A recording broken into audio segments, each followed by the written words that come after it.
Fala pessoal, bom, vamos dar início ao treinamento técnico de desenvolvedor Odoo.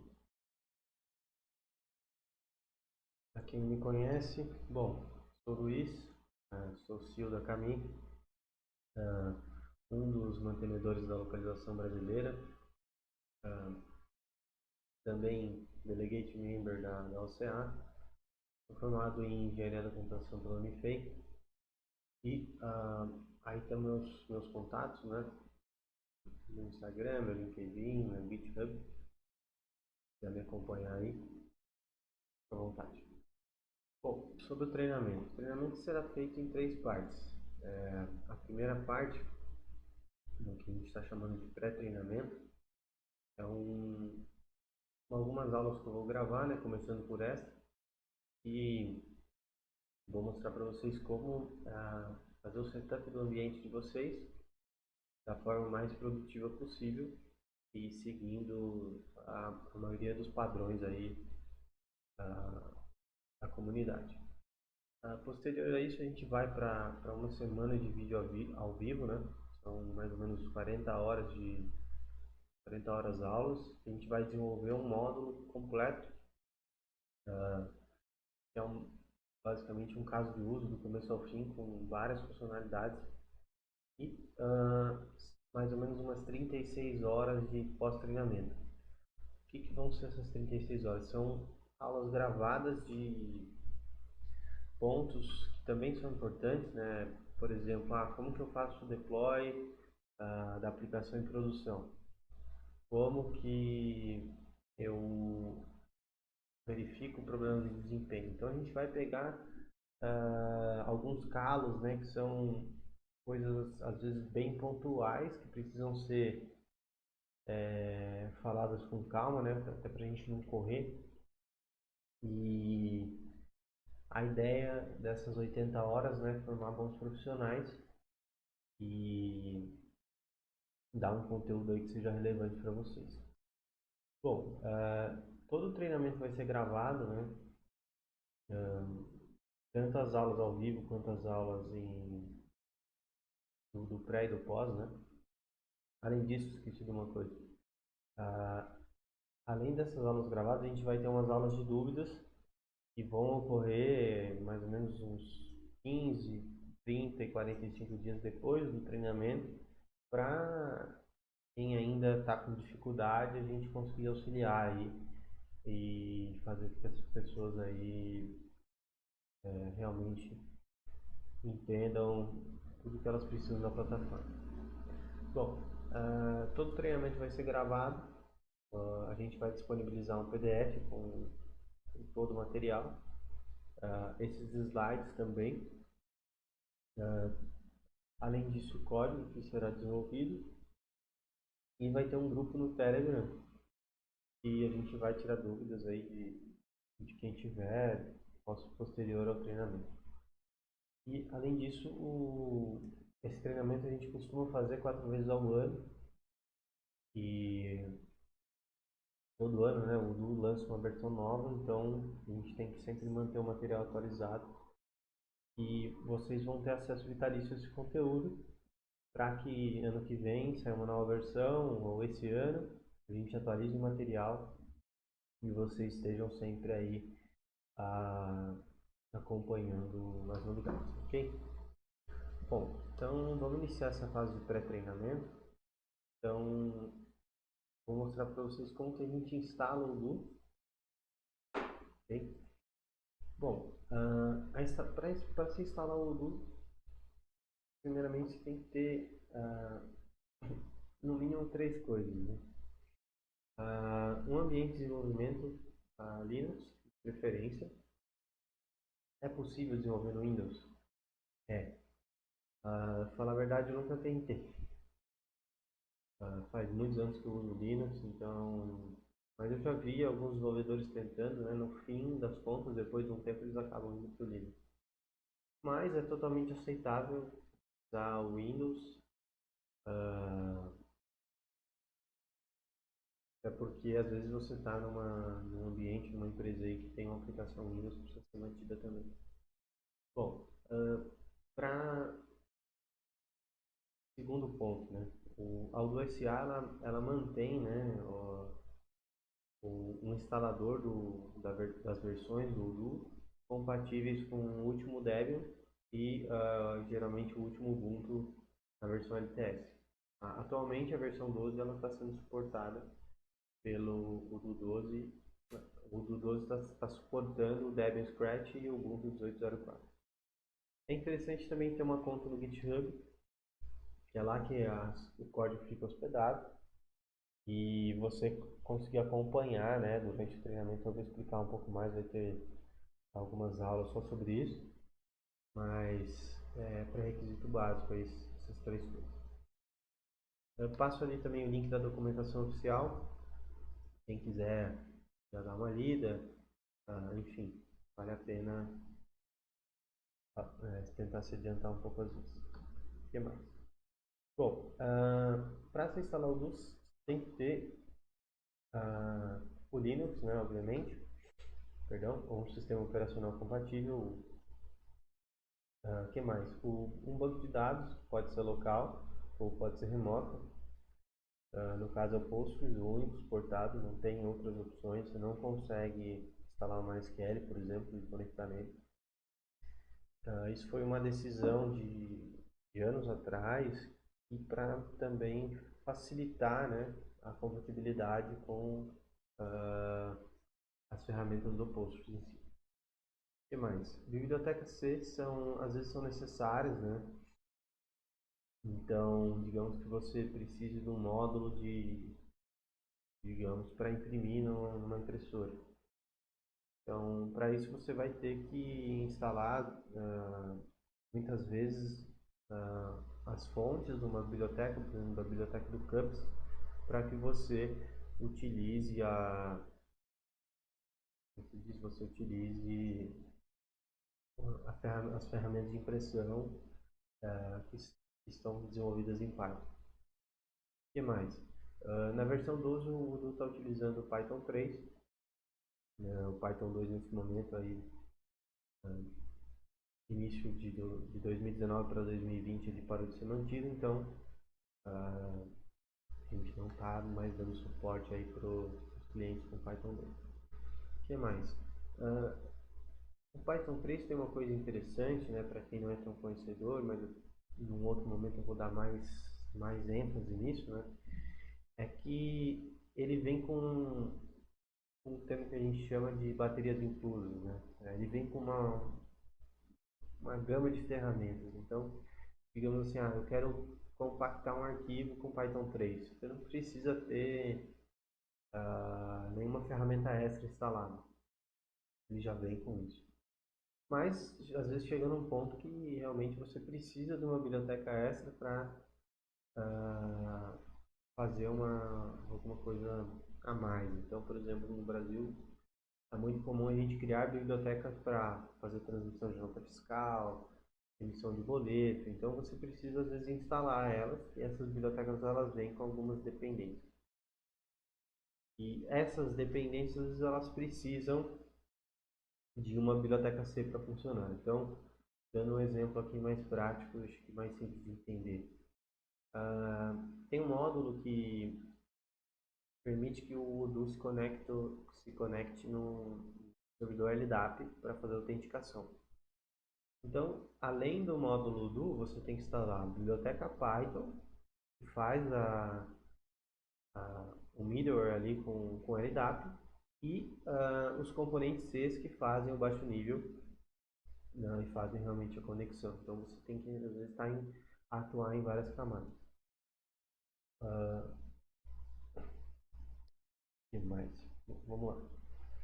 Bom, para iniciar, eu estou com o Ubuntu aqui praticamente zerado, acabei de instalar ele. Está rodando numa máquina virtual, mas é um sistema com desktop. E, bom, primeiro a gente precisa atualizar o sistema para verificar que ele está realmente atualizado. Então, vou aqui passar para o sistema, né? E vamos lá.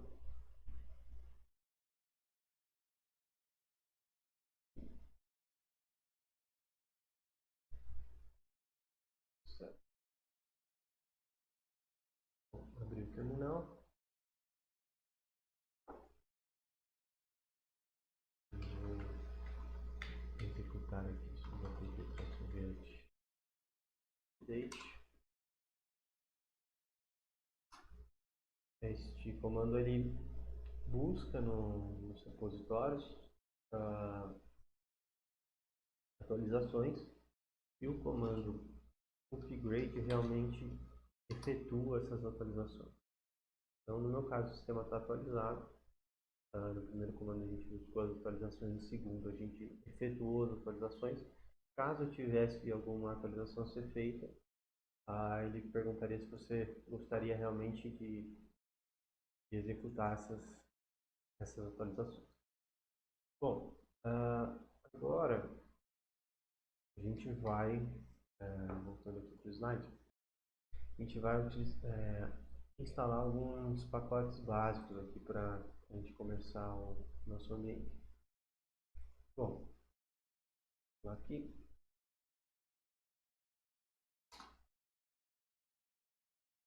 E vai executar essas atualizações. Enquanto ele instala, vou voltar aqui para explicar para vocês. Bom, o Git é uma ferramenta de controle de versão. Python 3 é a base do sistema, né, a linguagem de programação.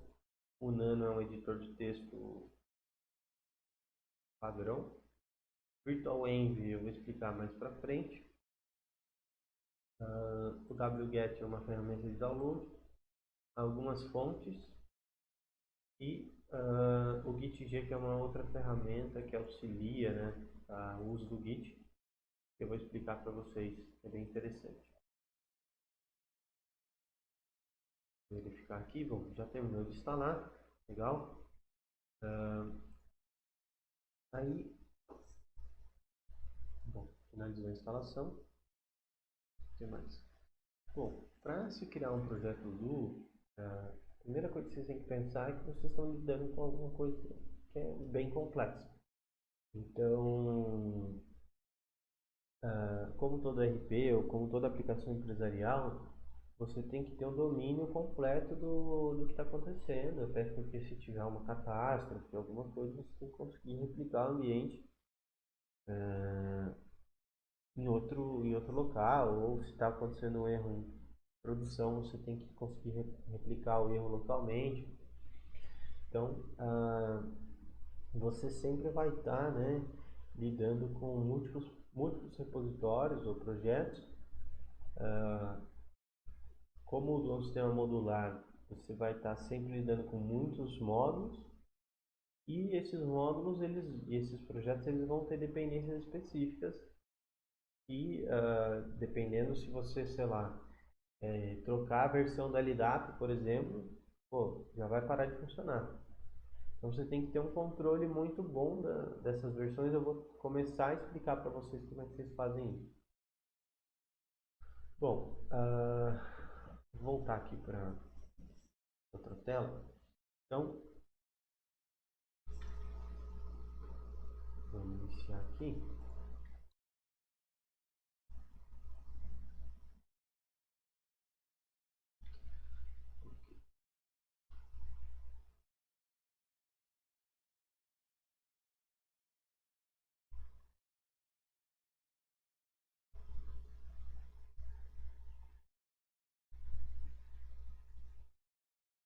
Vamos lá. Bom, eu dei um ls aqui, eu estou na pasta do meu usuário. A mesma visualização que a gente teria aqui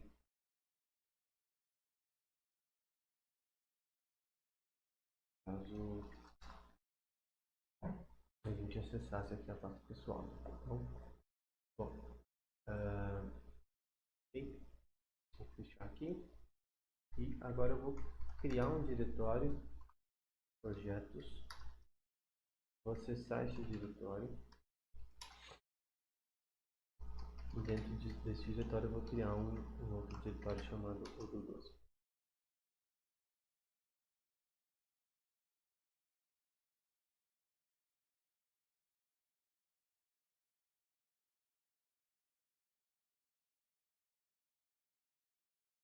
Bom, feito isso, eu vou realizar o comando git init, esse git init faz? Ele inicializa um repositório git nessa pasta. Então, feito isso, a gente vai verificar que essa pasta vazia agora ela tem uma pasta oculta chamada git. Bom, o que mais que é importante? Voltando aqui no slide, né? Eu vou copiar fazer o download de um arquivo, né, chamado gitignore. Esse arquivo ele é um arquivo que ignora alguns arquivos indesejados. Então, toda vez que você roda um programa em Python, ele gera alguns arquivos compilados e a gente vai mover esse gitignore, né, para ponto gitignore, remover o Python aqui da frente, e ele vai ignorar esses arquivos. Então, se a gente abrir aqui o editor de texto,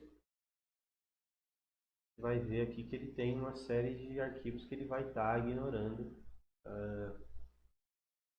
Então, por exemplo, quando você abre um Visual Studio ou um PyCharm, uma IDE, você acaba colocando alguns arquivos dentro da pasta que geralmente são indesejados, né? Então, bom, vamos lá. Feito isso, né, já movi o arquivo, agora eu vou dar um git add f.gitignore. Isso aqui fez. Agora vem aquele outro programa que eu falei para vocês que eu ia instalar, chamado gitg. O gitg é uma ferramenta super interessante, que ela permite que você gerencie o controle de versão de forma gráfica. Então, bom, vou clicar aqui nessa setinha para baixo aqui, e ele vai me falar que eu estou preparando para o commit este arquivo aqui. Estou confirmando que é isso mesmo. Vou apertar aqui, ó, commit, esquecido o nome de usuário e e-mail. Voltar lá para o console, isso aqui, e vou até inclusive tentar fazer aqui, ó, git commit -va. Seria a forma não gráfica disso. Aí ele vai falar, ó, você não tem essas informações, por favor, fale quem você é. Eu vou vir aqui, né? E vou colocar meu e-mail, milão@caminho.com.br. Agora git config user.in.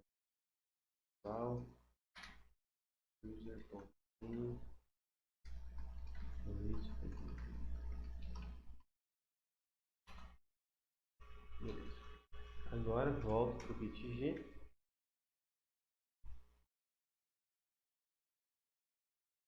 Clico aqui na setinha. Vou fazer meu commit. Bom, vou colocar colchete de novo. Ponto git. Tem muito o que falar desse commit. Estamos adicionando só o git. Feito isso, vou fechar aqui. Se eu quiser voltar, né, eu vejo que tem aqui o histórico dos commits. E beleza, posso fechar aqui. Já fiz o commit. Tem uma outra ferramenta que eu gosto bastante, que é o TIG. Ele não está instalado aqui. Então vamos lá. Install TIG.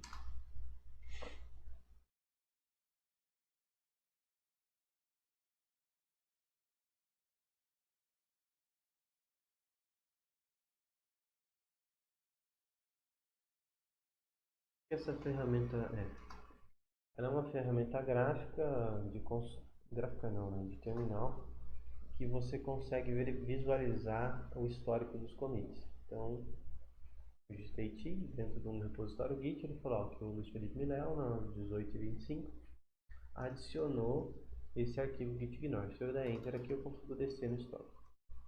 Mais para frente, quando o histórico estiver mais completo, a gente entra de novo nele para ver mais coisas.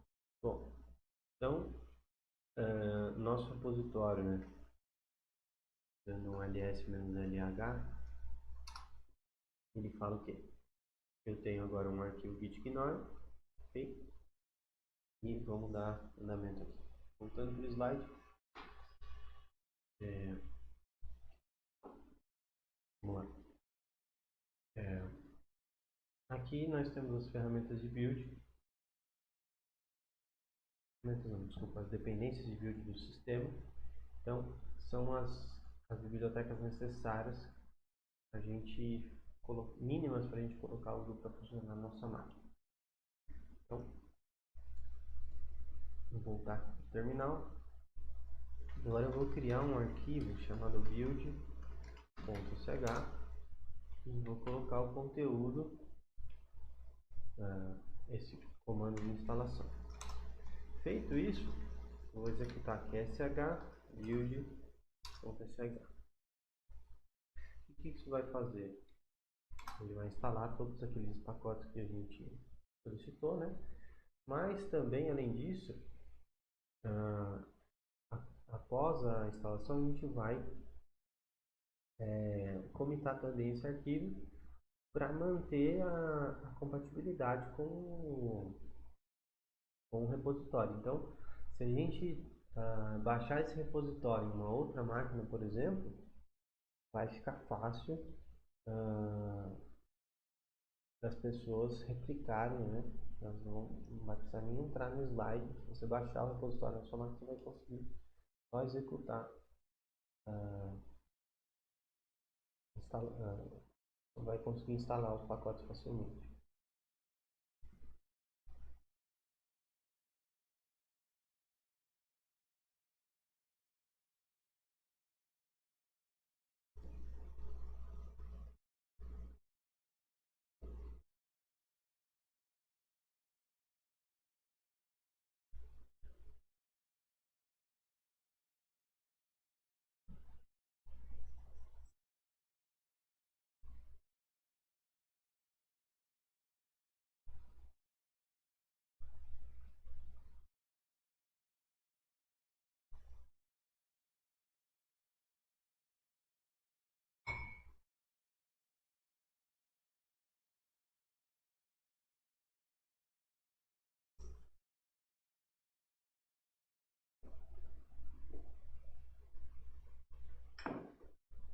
Bom, vamos lá.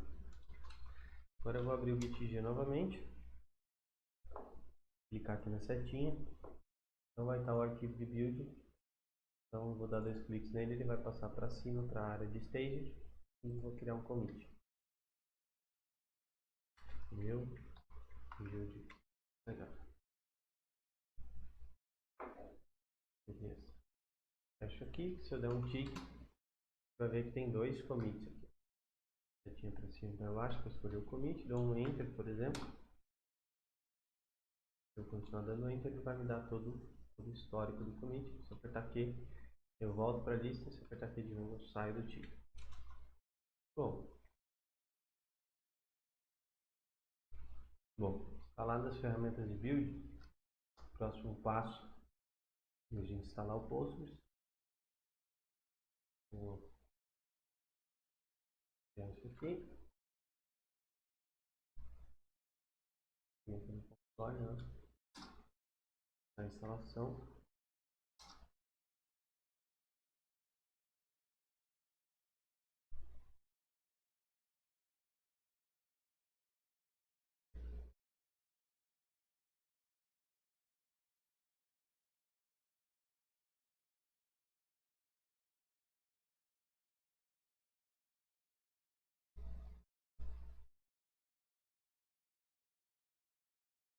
Bom, por padrão, essa versão do Ubuntu 18.04, ela tem o Postgres 10. Deixa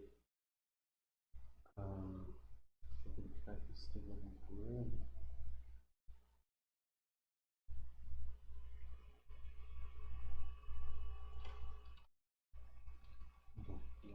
PSQL o usuário ainda não existe, só verificar. Estamos usando o Postgres 10. E bom, para a gente criar um usuário para a gente agora, vamos substituir Postgres para a gente logar com o usuário Postgres. E agora, vendo aqui, ó, click user -s super user, o nome do meu usuário. Se você tiver na dúvida qual que é o nome do seu usuário no seu computador, pode vir aqui, digitar o e vai exibir o nome do seu usuário, ok? Agora a gente pode verificar que eu consigo rodar o comando PSQL-L e também criar um banco de dados, por exemplo, teste. Então, PSQL. Isso aqui eu estou dentro do banco de dados teste. Então, não tem uma tabela.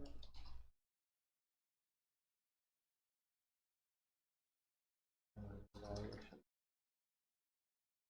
DB. Não pode ser desfeito, é um comando que não tem volta. Então, mais para frente eu ensino com vocês como é que faz backup e tudo mais. Bom, vamos lá. Feito isso, eu vou explicar um pouquinho agora sobre os ambientes virtuais em Python. Os ambientes virtuais em Python são maneiras de você separar os seus projetos em ambientes isolados. Então, digamos que você tenha dois clientes, que um cliente precise necessariamente rodar uma versão do Python Cups para que a impressora da rede dele funcione, e o outro cliente precisa rodar uma outra versão do Python Cups para que as impressoras dele de rede funcionem. Então você efetivamente precisa ter instalações separadas e também não bagunçar o Python da sua máquina, porque o Python é uma parte essencial do Python, né? Aliás, do sistema. Então digamos que sei lá, o Ubuntu esteja também usando uma versão específica do Cups para que a impressora sua funcione. Então você tem que ter ambientes separados para você, para o seu cliente, e para que as coisas funcionem efetivamente. E o que mais? Poderia dar um exemplo também assim, para quem está acostumado com Windows, né? Faz muito tempo que eu não mexo com isso, mas às vezes você precisa baixar uma DLL para que um programa funcione. Então você tem geralmente duas opções. Ou você coloca lá dentro da pasta do Windows, lá naquelas pastas System 32, lá não lembro mais como é que chama efetivamente, ou você instala dentro, coloca a DLL dentro da pasta do programa. Então isso é mais ou menos isso, né? O VirtualEnv também ele vem com algumas ferramentas que vão te ajudar a instalar essas bibliotecas Python de uma forma mais simples. Então, bom, o que a gente vai fazer? Vamos executar o comando virtualenv, só que isso aqui dentro da pasta do usuário, né, certificando, esse caminho aqui, virtualenv, venv é o nome da nossa pasta, que vão ficar os arquivos do virtualenv, -p, e a gente vai especificar a versão do Python, que é o Python 3. Bom, feito isso, vamos ver o que vai acontecer. Ele vai instalar dentro dessa pasta, dentro da pasta venv, se a gente entrar dentro dela, vai ter aqui, ó, na pasta bin, o executável do Python, o executável do pip, que eu vou explicar daqui a pouco, umas outras ferramentas, e as bibliotecas que estão instaladas. Bom, o que isso permite que a gente faça? Vou voltar aqui. Bom, você pode criar vários ambientes, versionar essas bibliotecas. Então, por exemplo, eu vou digitar aqui source venv bin /activate. Feito isso, a gente vai ter esse parênteses aqui, né? Eu vou estar dentro desse virtual environment.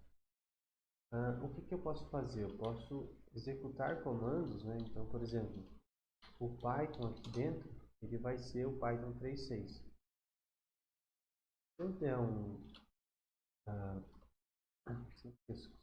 deactivate e rodar o Python, vamos ver aqui, ó, fora do virtual env, nem está instalado, certo? Então, ele já está sentindo falta aqui, só está instalado o Python 3. Ele já está sentindo falta do comando Python. Então, bom, vamos entrar dentro do virtual env de novo. E agora, fazer mais uma coisa interessante. Bom, o instalador do Udo, ele vai estar nesse repositório aqui, né? Estou acessando aqui github.com/udo. Dentro desse repositório, a gente vai encontrar o sistema Udo inteiro, o core, né? E alguns outros projetos, né, que são auxiliares aí, à medida que a gente for avançando no treinamento, eu falo nos principais. Bom, dentro aqui do Udo, nós vamos encontrar, né, o código-fonte das versões. Então tem a versão 13, por exemplo, que é a versão que foi lançada em outubro do ano passado, e as versões mais antigas. Bom, no nosso caso é a 12, tá? Voltando aqui para o material. Então, bom, eu vou fazer o seguinte. Agora eu vou adicionar este repositório dentro do nosso projeto. Então, vou vir aqui, git submodo da dd, udo.udo, vou tentar dar um comando aqui, range 12.0.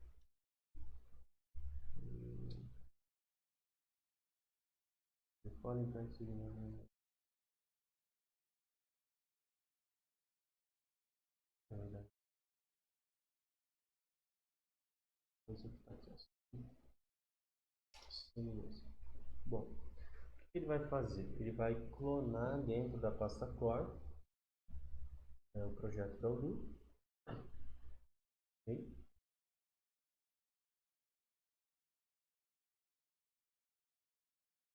Demora um pouquinho. Enquanto isso, a gente volta aqui para o slide.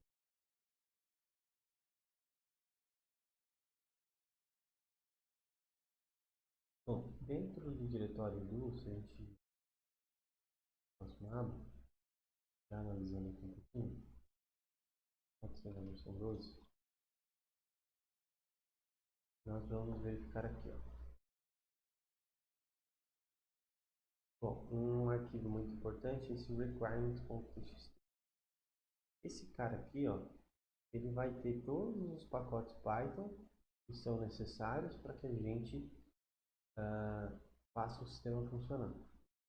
Então, dentro do virtual a gente vai chamar um comando, ele vai instalar todos esses pacotes nessas versões específicas automaticamente. Mas, esse arquivo aqui, o do Vim, é um executável do Udo, né? E aqui dentro da pasta, um pouquinho mais para cima,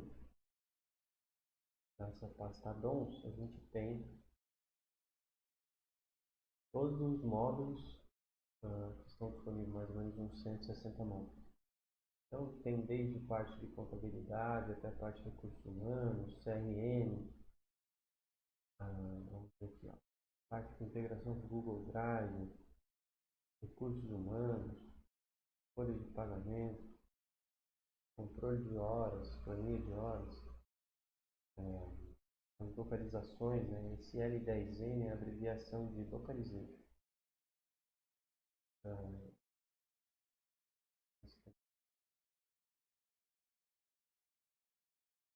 Parte de manutenção de equipamento, controle de membros, manufatura, pagamentos, vai longe isso aqui. Outra aqui. Ainda. Bom, vendo aqui.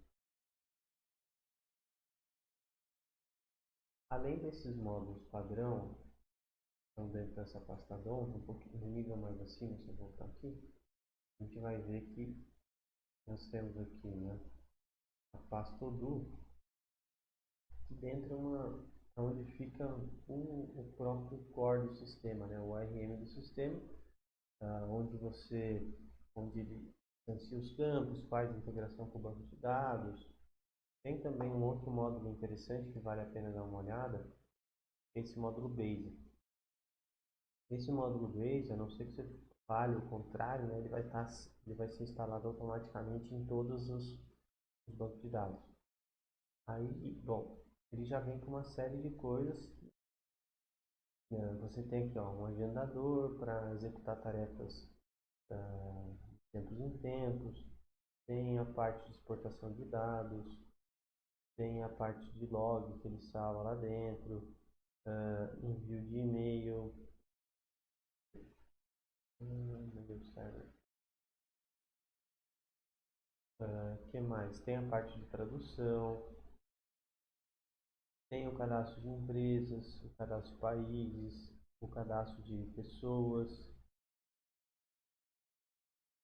o cadastro de usuários. Então, essa é uma base que geralmente quando você instala cria um banco de dados novo, ele já vai vir para você com esse módulo instalado. Então, vale a pena depois dar uma fuçada aqui, que vocês vão aprender muita coisa. Principalmente coisas de baixo nível, né? Então, adiantando um pouco aqui, ó, voltar para a pasta DOMS, pasta Odoo, vai ter aqui, eu quero entender os tipos de campo que o Odoo tem, por exemplo. Aqui dentro vai ter, por exemplo, uma classe,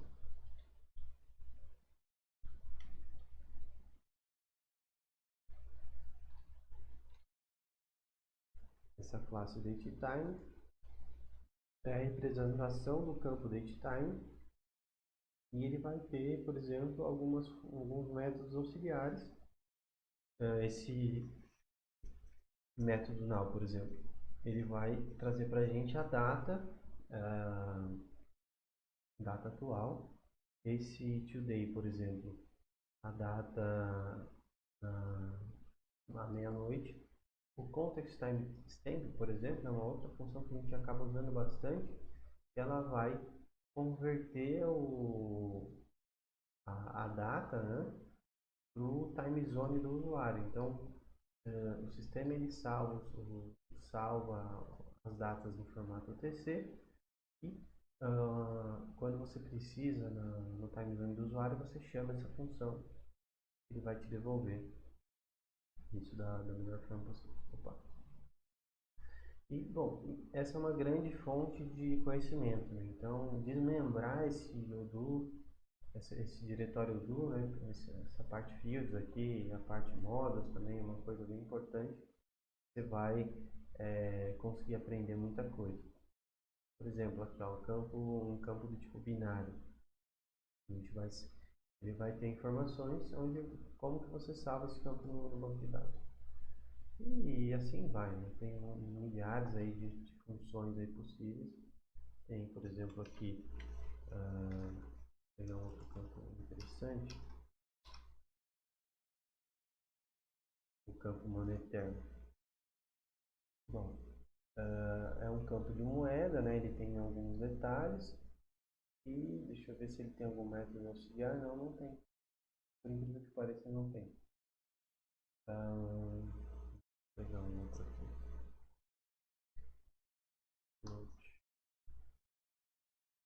Float, deixa eu ver. Ó, tem essa propriedade de dígitos. Consegue já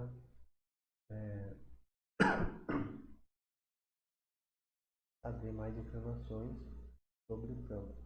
O outro campo que tem vários helpers também, que é legal, é o date.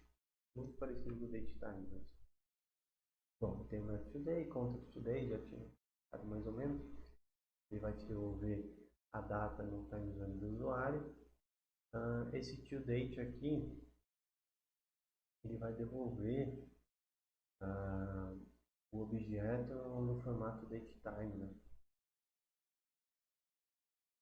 Mas tem esse método auxiliar aqui, toString, que ele devolve a data no formato string. Tem várias coisas bem interessantes aqui.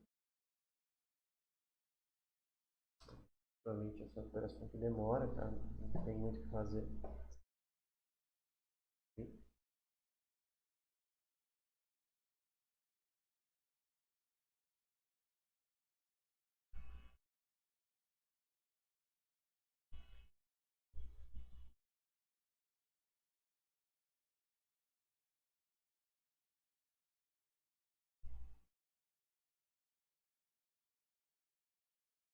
Enfim, bom aqui.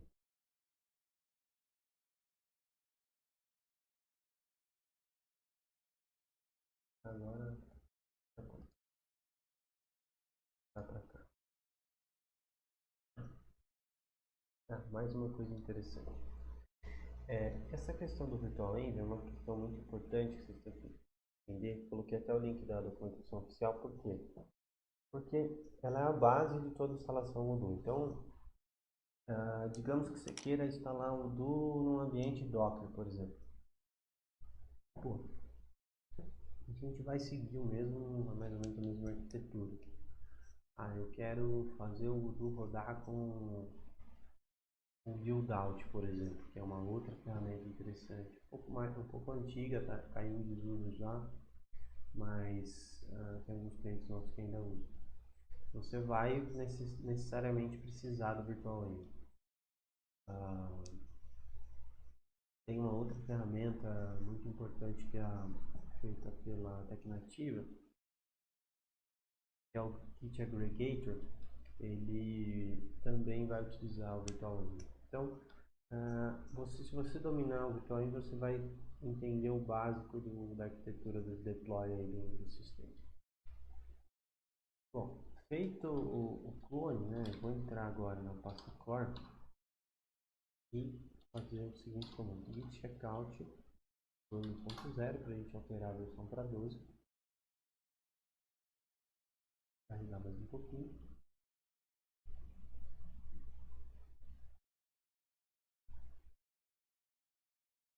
E aí, deixa eu verificar uma coisa. Vou voltar aqui no gitg, do ano certinho, e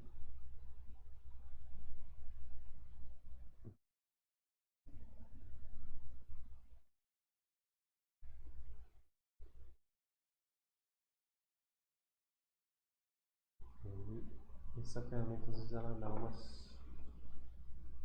certa travada. Vou dar um Ctrl+C aqui, git add asterisco,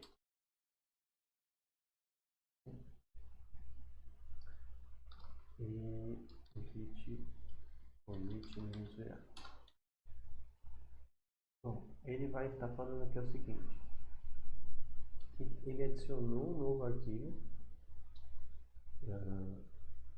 e uma nova pasta, né, core, e um novo arquivo gitmodels. Nessa pasta aqui, ele vai falar que a gente está obtendo o Odoo e pegando o Odoo nessa hash de commit. Isso é importante porque a gente consegue, né, ao fazer o download do repositório, depois eu vou mostrar isso para vocês. Então eu vou criar um commit aqui via linha de comando, que é mais ou menos a mesma coisa que a gente faria lá pelo gitg, mas coloquei a mensagem ali, vou salvar. Vamos ver o que aconteceu aqui. Ele criou um novo commit com esse submódulo. Ok?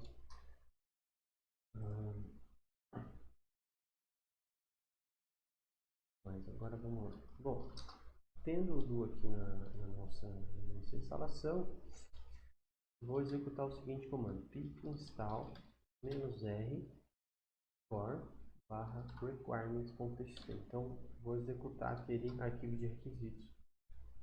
Ele vai instalar todas as bibliotecas.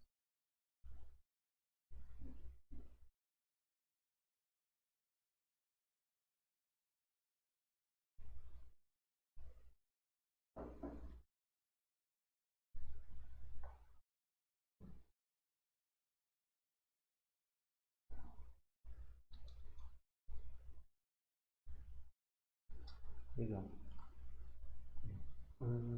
Isso aqui a gente acabou de fazer, instalação de dependências.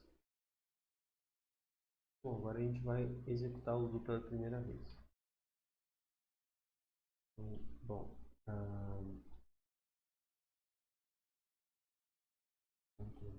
core udo bin, que é aquele executado que eu falei para vocês, menos c udo.conf menos save e o comando stop after init, para que depois que ele salve o arquivo ele desligue o udo, ver o que vai acontecer. Então foi uma execução bem breve, né? Mas a gente já vai ver aqui, ó, que ele salvou para a gente um arquivo udo.conf. Então, bom, o que isso garante para a gente, ó? Esse arquivo de configuração ele vai ter vários parâmetros que eu vou explicar um por um numa outra aula, naquelas aulas extras lá, né, posterior ao curso, porque cada parâmetro aqui tem parâmetro que você tem que ficar meia hora falando. Enfim, bom, de mais importante que a gente vai ter agora é o patch do sistema, ele vai falar o caminho para a instalação do NU e informações do banco de dados. No nosso caso, como a gente criou um usuário com o post com o nosso nome de usuário, com o mesmo nome do nosso usuário, ele vai conectar no post via socket. Então ele não vai precisar de IP, não vai precisar de senha, não vai precisar de nada. Só você manter tudo do jeito que está aqui, ele já vai conseguir se conectar. Agora vamos efetivamente testar, né? Eu vou executar esse comando aqui sem os dois últimos parâmetros. Então seria só estando dentro do Virtual Env, isso é muito importante, né? Porque fora do Virtual Env ele não vai conseguir acessar aquelas bibliotecas Python que a gente acabou de instalar. Então, por exemplo, aqui, ó, se eu der um keep list, só para vocês verem aqui, ó, a gente vai ver que ele instalou todas aquelas bibliotecas que estavam lá no requirements. Então, bom, menos C de arquivo de configuração, vamos rodar esse comando aqui sem os últimos dois parâmetros. Então, ponto barra, core barra udo bin menos C udo.conf. Então, isso vai garantir para a gente que a gente está com o sistema rodando na porta 8069. Então, beleza. Eu vou abrir uma nova aba aqui, localhost 2.8069. Legal. Bom, agora vamos só criar um banco de dados de teste, mantendo aqui todos os valores padrão e marcando aqui a demudar. Okay? E-mail, vou colocar aqui admin, senha admin.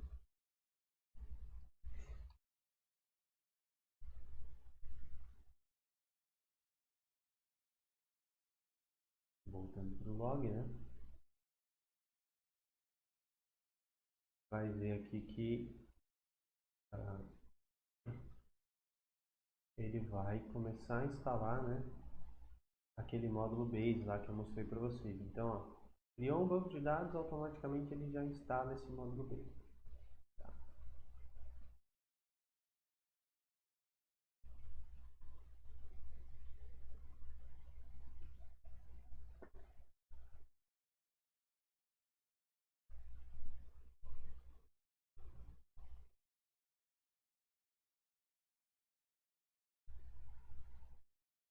Ok, o log parou.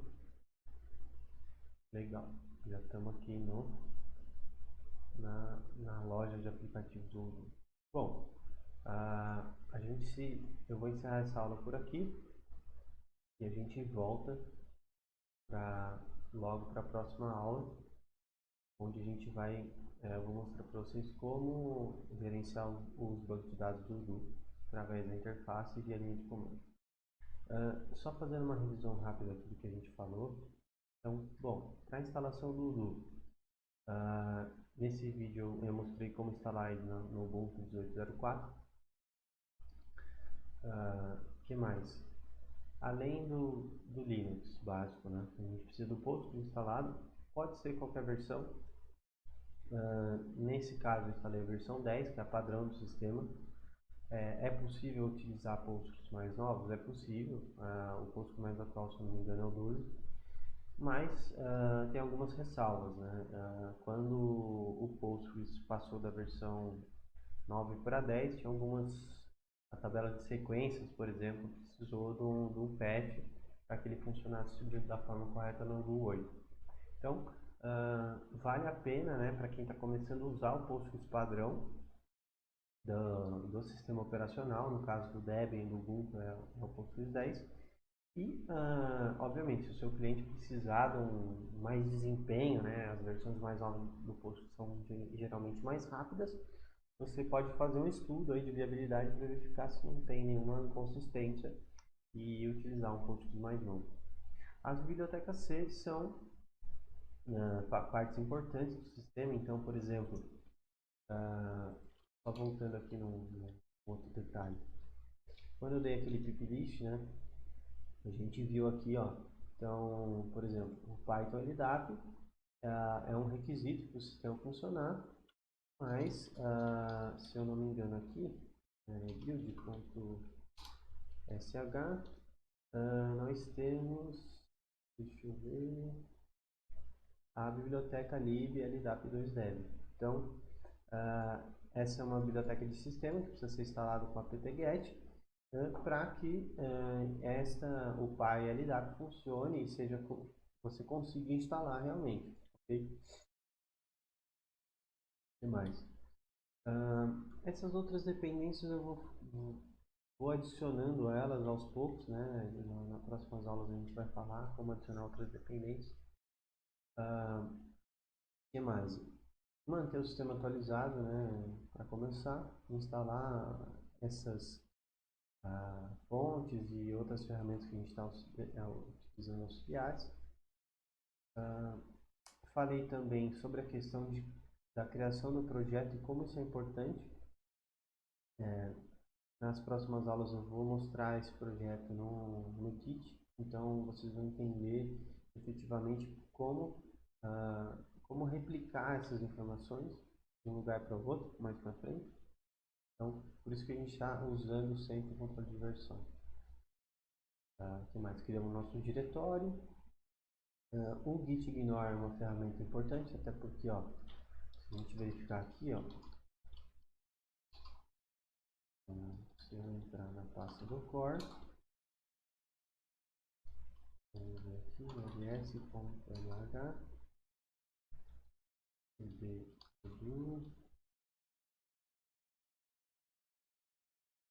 Odoo, basic, por exemplo, aquele módulo que está instalado. Se eu entrar na pasta módulos,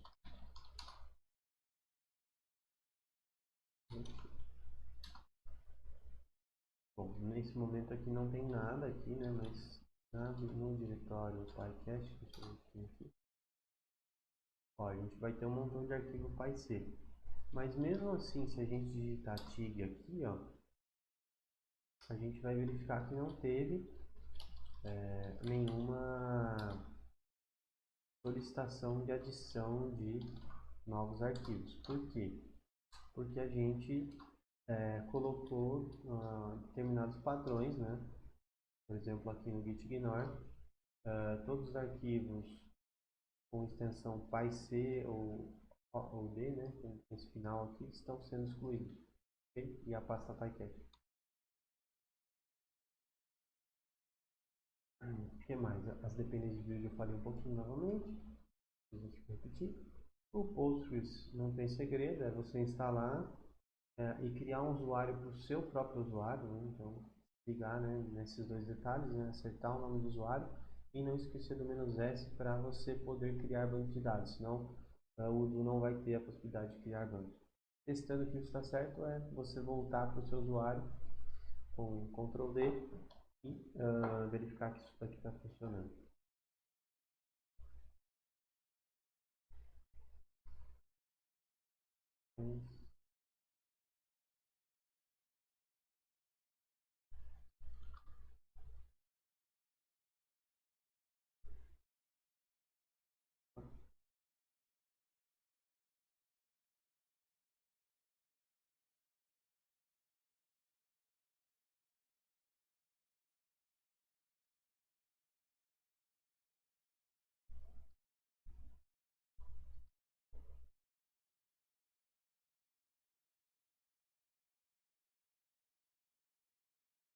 Beleza? Bom, fizemos o clone do Udo utilizando esse conceito de submódulo, né? Eu não falei muito dele agora, mas isso permite que a gente pegue nosso repositório, clone em outro lugar e ele já baixa o Udo automaticamente para a gente.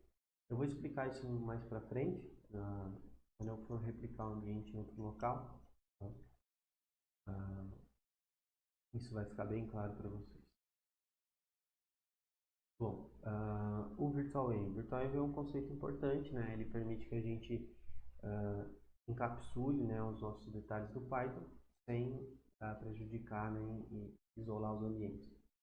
Isso também permite que a gente replique essas configurações. Eu vou mostrar isso nas próximas aulas também.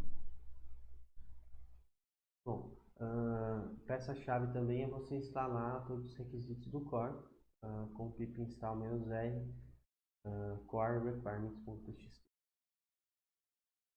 Feito isso, criar um arquivo de configuração, salvá-lo e depois executar o sistema chamando esse arquivo de configuração. Ok? Até a próxima, pessoal.